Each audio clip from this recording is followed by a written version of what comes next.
Despite the shortfall of officers, city officials say they believe the city is safe, but they recognize they do have work to do. Digging through the manpower reports from the department and getting a full breakdown of how officers are utilized, we were able to come up with the actual numbers.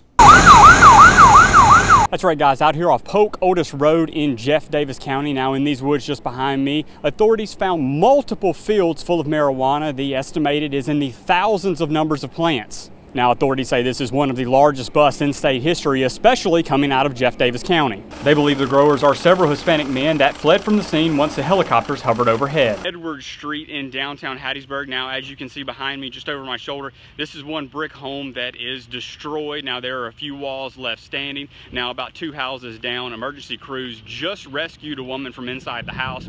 She was complaining of a head and back injury, and they did take her from the scene. They had to actually carry her out of here. Go ahead.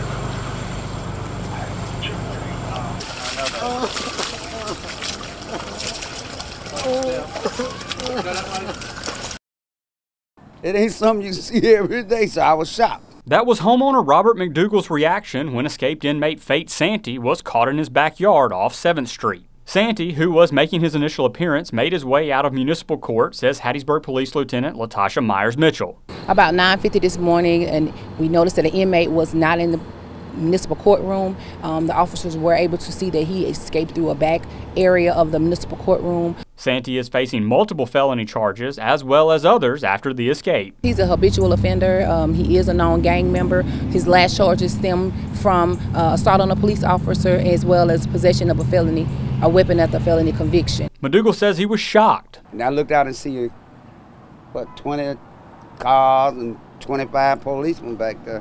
I don't know what's really going on, you know. Scared for a little while because there's so many police cars, officers back there.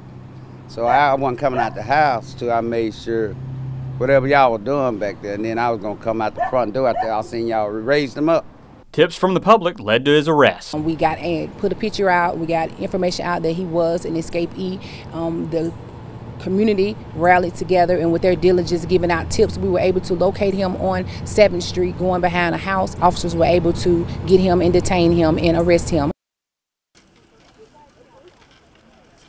It was an accident. That's one thing Brett Johnson had to say when he was arrested for the murder of Beth Ann Marshall. After talking with the district attorney's office and the investigators, we decided to cut a warrant or do an affidavit for murder. Regal says Johnson was the only other person in the trailer off Old Highway 24 when the shooting happened in December. Why do you say it was an accident? Because I did not expect the gun to go off. Were you holding it? No. Well, what happened to it? It fired. Marshall's stepfather, Michael Corley, says the couple had past experiences with domestic violence. The whole time they were on again, off again, fussing, fighting. He would come over here and drop her off. Within a couple of days, he was back, running up and down the street, getting her back. They would go back to his trailer, fight there, come back here. It was just back and forth. And it was 14 years of it. Regal says his department needed the final autopsy results before moving forward. We were hearing rumors, this and that, but we had to have it actually documented and written down so we could make our determination. I had nothing to gain for losing Beth Ann. I lost everything.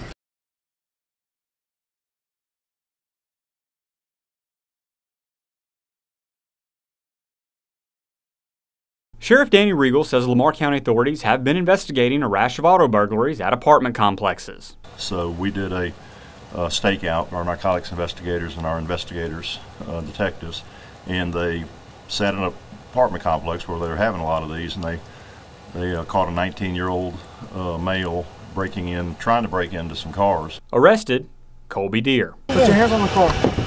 Sorry, I didn't know anything. I wish y'all would hear me out, though. Please, can y'all? And Deer had plenty more to say. I came to see a female. In the process, I tried to break into a car. I tried to break into a car and get a charge. I swear to God, I'm not lying about anything I'm saying. How many cars did you try to get into? I would say about 10 or 8. Yeah, I did that. Okay, I'm gonna be 100. I was doing. I told y'all I didn't lie to y'all about that. I didn't break it. I didn't get in the car though. Investigators also searched his car and found drugs. And Deer owned up to that as well. Drugs, okay, I have the gas, the weed, I have 2 grams on me, but The ecstasy, I did not know that was, I didn't even know that was ecstasy. Somebody told me that was freaking candy, and I freaking had it with me. All I ever smoked was weed. I really don't, I didn't even know that was, I swear to God, I thought that was candy. Said he was apprehended. He's not from here, he's from Gulfport. But we have reason to believe that he's probably done a lot more. We're in the process of investigating that. But right now he's charged with 1 count of possession of a controlled substance, ecstasy, and also 1 attempted auto burglary. So that in all, that's probably 13 tonight. I tried to cars, but I didn't. The ecstasy, I swear to God, I didn't know about. And Sheriff Regal also encourages the public to lock your cars. It's a crime of opportunity. Usually they don't want to break a window unless they see something of value on the seat.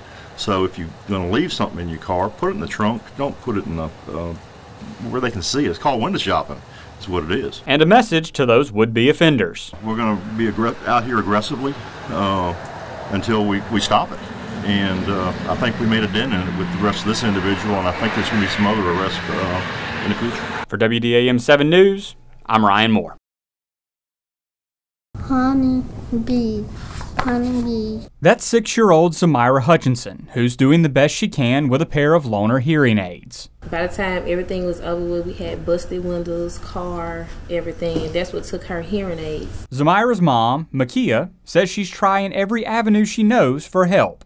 I went through Medicaid, and Medicaid said that they wouldn't pay for them because she had a replacement in November.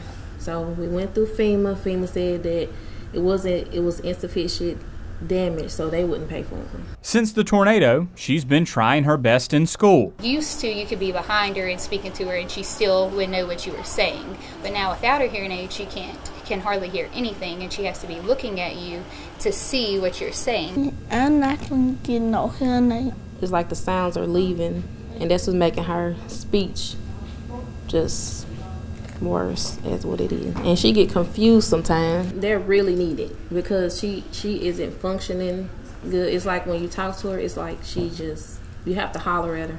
And she get to crying because she feel like she's in trouble when she isn't. Being that I can't get any help anywhere, it's like, it's devastating for me. For WDAM 7 News, I'm Ryan Moore. That's why!